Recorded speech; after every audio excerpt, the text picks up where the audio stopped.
Electoral ബോണ്ടിൽ ഒളിച്ചുകളി തുടരാനാകുമോ എന്നതാണ് ചോദ്യം. ഇതിൽ ഒളിച്ചുകളി നിൽക്കുന്നു എന്ന് പറയുന്നത് ഒരു ആഖ്യാനം മാത്രമാണ്. ഉണ്ണിസാർ വളരെ ശക്തിയോടുകൂടി ഇവിടെ വാദിക്കുന്നുണ്ടായിരുന്നു. പറയുന്നത് കേട്ടാൽ തോന്നും ഇവിടെ ബി.ജെ.പി. മാത്രമാണ് ഇലക്ട്രൽ ബോണ്ടെല്ലാം ഞാൻ വാങ്ങി പറഞ്ഞില്ലേ? ഒളിച്ചു വെച്ചിരിക്കുകയാണ്. കേട്ടാൽ തോന്നും എന്നാണ് ഞാൻ പറഞ്ഞത്. തോന്നുന്നത് എന്റെ പ്രശ്നമല്ല. ഞാൻ പറഞ്ഞിട്ടില്ല. ഞാൻ പൂർത്തിയാക്കട്ടെ. ഞാൻ അങ്ങ് പറഞ്ഞപ്പോൾ ഇടപെട്ടില്ലല്ലോ. അപ്പോൾ അല്ല, എനിക്കെതിരായിട്ട് ആരോപണമാണ്. അതുകൊണ്ടാണ്. ഇലക്ട്രൽ ഞാനത് ടി.എം.സിയുടെ കാര്യം പറഞ്ഞു, DMK-യുടെ കാര്യം പറഞ്ഞു, BRS-ന്റെ കാര്യം പറഞ്ഞു, NCP-യുടെ കാര്യം പറഞ്ഞു, എല്ലാ പാർട്ടികളുടെയും കാര്യം പറഞ്ഞു.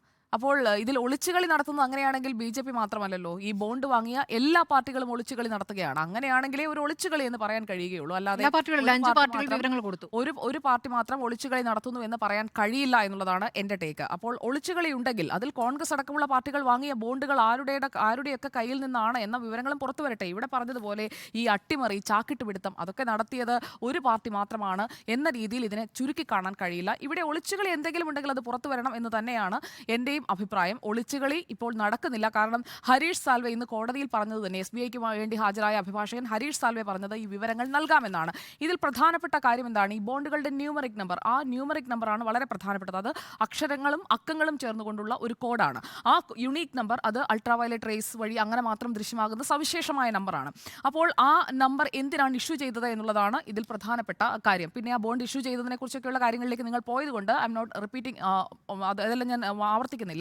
അപ്പോൾ ഈ രഹസ്യാത്മകത സൂക്ഷിക്കാൻ വേണ്ടിയാണ് ഈ ബോണ്ട് നമ്പർ പരസ്യപ്പെടുത്തില്ല എന്ന് പറഞ്ഞുകൊണ്ടാണ് ഈ ബോണ്ട് കമ്പനികൾക്ക് ഇഷ്യൂ ചെയ്തത്. Point number 1. അപ്പോൾ അങ്ങനെയുള്ള ഉറപ്പിന്മേലാണ് കമ്പനികൾ ഈ ബോണ്ട് SBIയിൽ നിന്ന് വാങ്ങിയത്. ഞാൻ പൂർത്തിയാക്കട്ടെ. നിങ്ങൾ രണ്ടുപേരും സംസാരിക്കുമ്പോൾ ഞാൻ സംസാരിക്കുന്നില്ലല്ലോ. ഞാൻ പറയുമ്പോൾ ഓരോ പോയിന്റ് ബൈ പോയിന്റ് ഖണ്ഡിക്കാനാണെങ്കിൽ നിങ്ങൾ പറഞ്ഞ ഓരോ പോയിന്റിനെയും എനിക്ക് ഖണ്ഡിക്കാനുണ്ടായിരുന്നു. അപ്പോൾ ഈ ബോണ്ടുകളുടെ ന്യൂമറിക് നമ്പർ പ്രധാനപ്പെട്ടതാണ് എന്ന് കോടതി പറയുമ്പോൾ അതിൽ കോടതി പരിഗണിക്കുന്നത് ഈ വിഷയം കൂടിയാണ്. ഇതിൽ വ്യാഴാഴ്ചക്കകം വിവരങ്ങൾ കൈമാറാമെന്ന് ഹരീഷ് സാൽവെ തന്നെ പറഞ്ഞിട്ടുമുണ്ട്. അപ്പോൾ ഈ രഹസ്യാത്മകത സൂക്ഷിക്കുക എന്ന് പറയുന്നത് അത് ഭരണഘടനാനുസൃതമായി ആർട്ടിക്കിൾ 21-ന്റെ അടിയിൽ വരില്ലേ എന്നുള്ള ആർട്ടിക്കിൾ 19 ഫണ്ടമെന്റൽ റൈറ്റ്സ് അതിന്റെ അടിയിൽ വരില്ലേ എന്നുള്ളതാണ് പ്രധാനപ്പെട്ട ഒരു കാര്യമാണ്. ഇലക്ട്രൽ ബോണ്ട്സ് അത് ആർട്ടിക്കിൾ 19-ന് കീഴിൽ വരില്ലേ, അങ്ങനെ ഒരു ബ്രീച്ച് ഉണ്ടായോ എന്നതിലേക്ക് ഒരു ക്വസ്റ്റ്യൻ വരില്ലേ എന്നുള്ള ഒരു ടേക്ക് അവിടെ നിൽക്കുകയാണ്. അപ്പോൾ ഈ രഹസ്യാത്മകത എന്ന് പറയുന്നത് ഒരു പ്രധാനപ്പെട്ട ഘടകമായി തന്നെയാണ് ഞാൻ കരുതുന്നത്. കാരണം ഞാൻ സ്മൃതി പരുത്തിക്കാട് മാഡത്തിന് അല്ലെങ്കിൽ ഉണ്ണി ബാലകൃഷ്ണൻ സാറിന് ഒരു ഇലക്ട്രൽ ബോണ്ട് വാങ്ങിയതിനു ശേഷം നൽകുകയാണ്. പ്രൊവൈഡഡ് ഞാനാണത് നൽകിയത് എന്നുള്ളത് മറ്റൊരാൾ തേർഡ് പാർട്ടി അറിയാൻ പാടില്ല. അതാണല്ലോ ഈ ഒരു ബോണ്ടിന്റെ നൽകുന്നതിന്റെയും വാങ്ങുന്നതിന്റെയും ഒക്കെ അടിസ്ഥാനമായിട്ടുള്ള ഒരു ആധാരശില എന്ന് പറയുന്നത്. ആ കാര്യമാണ് അതിവിടെ ലംഘിക്കപ്പെടുകയാണ്. അപ്പോൾ ഈ കോഡ് പരസ്യമാക്കുന്നു. ഈ കോഡ് കിട്ടിക്കഴിഞ്ഞാൽ അത് എങ്ങനെയാണ് ഉപയോഗിക്കാൻ പോകുന്നത്? ഉണ്ണിസാർ വളരെ കൃത്യമായി തന്നെ അത് പറഞ്ഞു കഴിഞ്ഞു.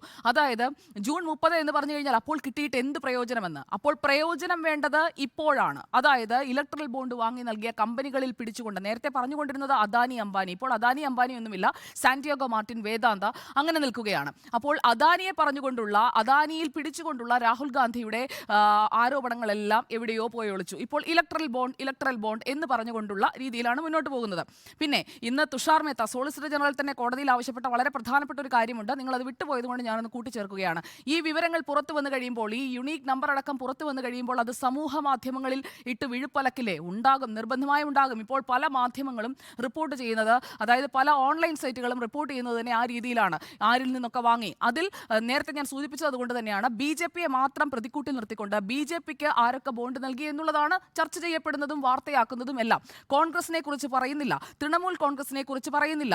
അഥവാ പറയുന്നുണ്ടെങ്കിൽ തന്നെ അത് പരിമിതമായ അളവിൽ മാത്രമാണ്. അപ്പോൾ ലക്ഷ്യമെന്ന് പറയുന്നത് BJP-യെ തകർക്കുക. അത് ഇന്ത്യ മുന്നണി ഉണ്ടാക്കി നോക്കി നടന്നില്ല.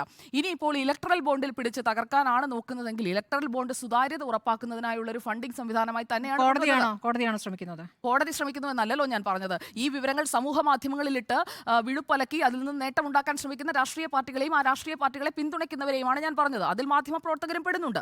അപ്പോൾ സമൂഹ മാധ്യമങ്ങളിൽ പരസ്യപ്പെടുത്തരുത്, പുറത്തു വരുന്ന കണക്ക് വളച്ചൊടിക്കും. ആ വളച്ചൊടിക്കലാണ് ഈ തെരഞ്ഞെടുപ്പ് കാലത്ത് നടക്കാൻ പോകുന്നത്. അതുകൊണ്ടാണ് ഉണ്ണിസാർ വളരെ കൃത്യമായി പറഞ്ഞത് ജൂൺ 30 ഈ വിവരങ്ങൾ കിട്ടിയിട്ട് എന്ത് കാര്യം. അതാണ് ഇതിലെ ഏറ്റവും പ്രധാനപ്പെട്ട കാര്യം. തെരഞ്ഞെടുപ്പ് നടക്കുന്ന വേളയിൽ ഈ കണക്ക് വേണം. എന്നാൽ മാത്രം ഈ കണക്കിൽ പിടിച്ചുകൊണ്ട് മാത്രമേ BJP-യെ എന്തെങ്കിലും പറയാൻ കഴിയുകയുള്ളൂ. അത് പറയുന്നതിനായി ഈ കണക്ക് തരൂ എന്ന് കോടതിയോട് പറയുകയാണ്. അപ്പോൾ SBIയുടെ അഭിഭാഷകൻ പറയുന്നു വിവരങ്ങൾ തരാമെന്ന് പറയുമ്പോൾ, അല്ലെങ്കിൽ ഈ പറഞ്ഞ ഗിവൺ ടൈമിനുള്ളിൽ ഈ വിവരങ്ങൾ നൽകി കഴിയുമ്പോൾ ഈ ആരോപണത്തിന്റെ മുനയങ്ങ് ഒടിയും. പിന്നെ ഞാൻ എപ്പോഴും വിശ്വസിക്കുന്നത് നിയമവാഴ്ചയ്ക്ക് വേണ്ടിയാണ് കോടതികൾ പ്രവർത്തിക്കുന്നത്. അതുകൊണ്ട് തന്നെയാണ് ഒളിച്ചുകളി ഉണ്ടെങ്കിൽ, ഞാൻ അങ്ങനെ ഉണ്ടെന്ന് കരുതുന്നില്ല, അങ്ങനെ എന്തെങ്കിലും ഉണ്ടെന്ന് ആരെങ്കിലും കരുതുന്നുണ്ടെങ്കിൽ ആ ഒളിച്ചുകളിയൊന്നും തുടരാൻ കോടതി അനുവദിക്കില്ല. കാരണം നമ്മുടെ നിയമ സംവിധാനം എന്ന് പറയുന്നത് ആ രീതിയിലാണ്. പരമോന്നത നീതിന്യായ പീഠം പറയുന്ന എല്ലാ വിധികളെയും അംഗീകരിക്കുന്ന ആളാണ് ഞാൻ. അതിൽ എനിക്കിഷ്ടപ്പെട്ട വിധി ഇഷ്ടപ്പെടാത്ത വിധി എന്നൊന്നുമില്ല.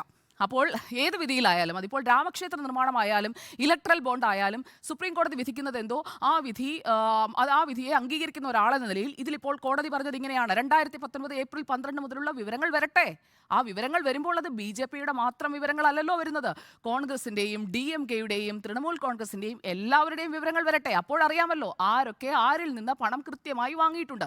തെരഞ്ഞെടുപ്പ് കാലത്ത് ചർച്ചയാകാൻ പോകുന്നതും അതുതന്നെയായിരിക്കും. പിന്നെ ഡെഡ് ലൈൻ കൊടുത്തിരിക്കുന്ന 21-ാം തീയതി 5 മണിക്ക് മുൻപ് വിവരങ്ങൾ നൽകില്ല എന്ന് ആദ്യം SBI നിലപാടെടുത്തത് ഈ ഒരു രഹസ്യാത്മകത എന്ന് പറയുന്ന ഒരു ക്ലോഷർ അവിടെ ഉള്ളത് കൊണ്ടാണ്. അങ്ങനെയുള്ള ഉറപ്പിലാണ് അവർ ഈ ബോണ്ട് ഇഷ്യൂ ചെയ്തത്, ആളുകൾ ബോണ്ട് വാങ്ങിയത്. അതുകൊണ്ട് മാത്രമാണ് അത് ആദ്യം നൽകാതിരുന്നതെന്നാണ് ഞാൻ കരുതുന്നത്. എന്തായാലും ഫെബ്രുവരി 15-ന് കോടതി ഉത്തരവുണ്ട്. ആ ഉത്തരവിന് ശേഷം ആ വിവരങ്ങൾ പൂർണ്ണമായി നൽകുന്നില്ല. അപ്പോൾ പുറത്തു വരുന്ന കണക്ക് വളച്ചൊടിക്കുമെന്ന് പറയുന്ന വാദത്തിൽ കാര്യമുണ്ട് എന്ന് തന്നെയാണ് ഞാൻ കരുതുന്നത്. കാരണം ആ വരുന്ന വിവരങ്ങളിൽ തന്നെ താല്പര്യമുള്ള വിവരങ്ങൾ മാത്രം, അല്ലെങ്കിൽ ഏതെങ്കിലും ഒരു പാർട്ടിക്കെതിരെയാണ് പ്രയോഗിക്കേണ്ടതെങ്കിൽ അത് മാത്രം പ്രയോഗിക്കുക എന്ന ലക്ഷ്യത്തിലേക്ക് പോകാനായി ഉദ്ദേശിച്ചിരിക്കുന്നവരുടെ മുന്നിലേക്ക് അത് എത്തുമ്പോൾ കോടതി പറയുന്നുണ്ട് ഞങ്ങൾക്ക് അതിലും ഇടപെടാൻ കഴിയും എന്നുള്ളത്. സമൂഹ മാധ്യമങ്ങളിലെല്ലാം വരാറുണ്ടല്ലോ, അതും ഞങ്ങളുടെ അധികാര പരിധിയിലാണ് എന്ന് സുപ്രീം കോടതി വളരെ കൃത്യമായി പറയുന്നുണ്ട്. അപ്പോൾ വളച്ചൊടിക്കാൻ കാത്തിരിക്കുന്നവർക്ക് അത് നടക്കില്ല. എല്ലാ വിവരങ്ങളും ഒന്നിച്ച് തന്നെ പുറത്തു വരും എന്നുള്ളതാണ്. ഏത് ബോണ്ട്, ഏത് രാഷ്ട്രീയ പാർട്ടി ആരിൽ നിന്ന് വാങ്ങി എന്നതടക്കമുള്ള വിവരങ്ങൾ വരട്ടെ. തീർച്ചയായിട്ടും വിവരങ്ങൾ വരണം. ഇപ്പോൾ സുജയ